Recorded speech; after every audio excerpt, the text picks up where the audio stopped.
Back. ఇప్పటికే 2 సార్లు విక్టరీతో మంచి జోష్ లో ఉన్నారు గులాబీ ఎమ్మెల్యేలు. మరోసారి హ్యాట్రిక్ కొట్టి బాస్ మెప్పు పొందేందుకు శత విధాల ప్రయత్నం చేస్తున్నారు. అయితే అసలు చిక్కు ఇక్కడే వచ్చి పడింది. సిట్టింగ్లకు సీట్లు ఇస్తామని అధినేత ప్రకటించిన అంతర్గత రిపోర్టు ఆధారంగానే బీఫామ్ ఇస్తారని విశ్లేషకులు చెప్తున్నారు. హ్యాట్రిక్ కొట్టబోయే వారికి కూడా ఈసారి ప్రత్యర్థి గాలి బాగానే వీస్తుందని పలు సర్వేలు సైతం చెప్తున్నాయి.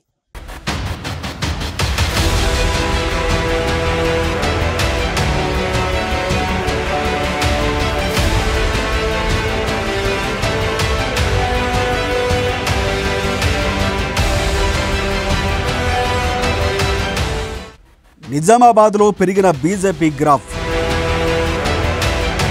అరవింద్ గెలుపుతో వికసిస్తున్న కమలాలు. కరీంనగర్ జిల్లాలో ట్రయాంగిల్ ఫైట్, ఖమ్మంపై KCR special focus.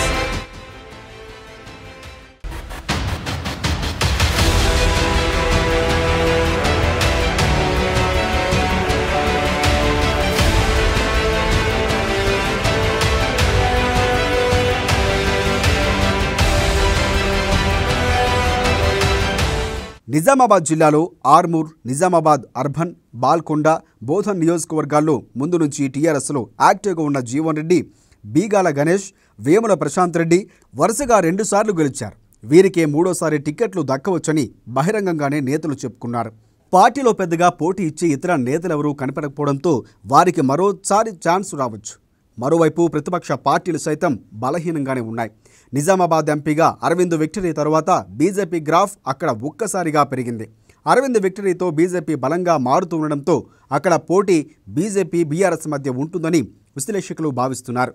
Speaker Pocharam, Nizamabad rural Bajireddy Govardhan తమ వారసులను రంగంలోకి దింపేందుకు ఇప్పటికే సిద్ధమయ్యారు.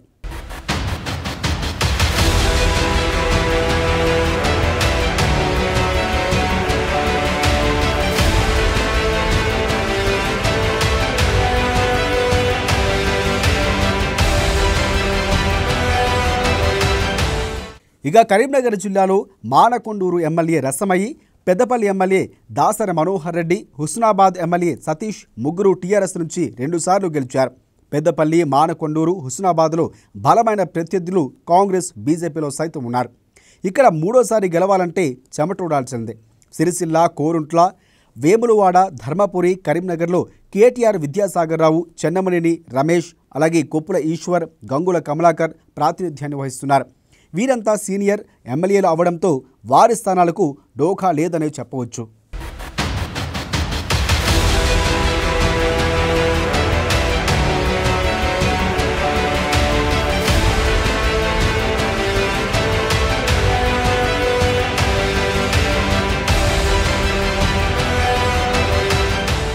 అయితే వేములవాడలో చెన్నమనేని రమేష్ స్థానంలో మరొకరికి అవకాశం దక్కే ఛాన్స్ కనిపిస్తోంది.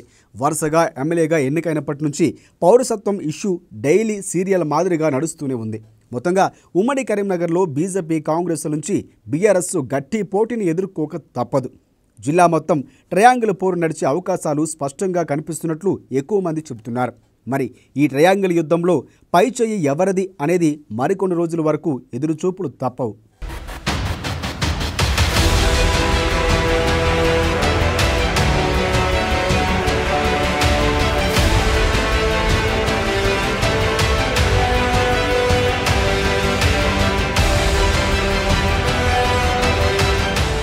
ఇక ఉమ్మడి వరంగల్ జిల్లాలో జనగాం, వరంగల్ వెస్ట్, వర్ధన్నపేట, మహబూబాబాద్లో నియోజకవర్గాల్లో ముత్తిరెడ్డి, యాదగిరిరెడ్డి, వినయ్ భాస్కర్, ఆరూరి రమేష్, శంకర్ నాయకులు 2 సార్లు గెలిచారు.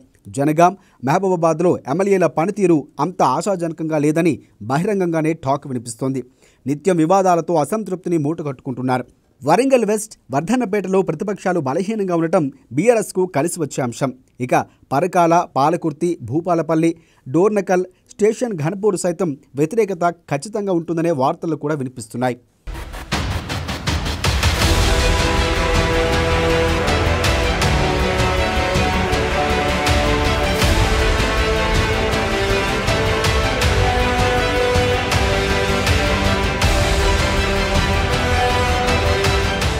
ఇక తెలంగాణలో అన్ని జిల్లాలు ఒక ఎత్తు అయితే ఉమ్మడి ఖమ్మం జిల్లా ఒక ఎత్తు. 2014-2018లో రాష్ట్రంలో చక్రం తిప్పిన కేసీఆర్ ఇక్కడ మాత్రం వెనకడుగు వేశారు. 2014లో కొత్తగూడెం, 2018లో ఖమ్మంలో మాత్రమే కారు గెలిచింది. 2014లో కొత్తగూడెం నుంచి జలగం వెంకట్రావు గెలుపొందారు. వైఎస్ఆర్సీపీ కాంగ్రెస్ నుంచి గెలిచిన వారు టీఆర్ఎస్లో చేరిపోయారు. 2018లో టికెట్లు దక్కించుకున్నప్పటికీ ఖమ్మంలో పువ్వాడ అజయ్ తప్ప ఎవరూ గెలుపొందలేదు. ఖమ్మంలో టీఆర్ఎస్ నుంచి రాజకీయాలు చేసి ఎమ్మెల్యేలుగా గెలుపొందిన వారు ఎవరూ లేరని చెప్పవచ్చు.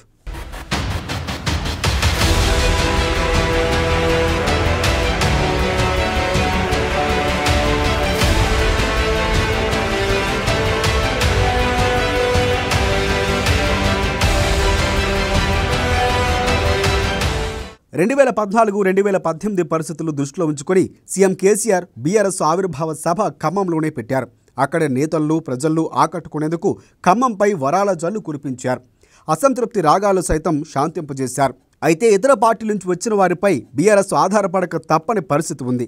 రానున్న ఎన్నికల్లో సైతం కాంగ్రెస్ నుంచి మరోసారి పోటీ ఎదుర్కోక తప్పేలా కనిపించడం లేదు. ఆదిలాబాద్, వరంగల్, నిజామాబాద్, కరీంనగర్, ఖమ్మం జిల్లాల్లో 14 మంది ఎమ్మెల్యేలు టీఆర్ఎస్ నుంచి 2 సార్లు గెలిచి 3ఓసారి కోసం వెయిట్ చేస్తున్నారు. సో కేసీఆర్ మరోసారి వారికి టికెట్లు ఇస్తారా, కొత్త వారిని ఎంపిక చేస్తారా అనేది వేచి చూడాలి.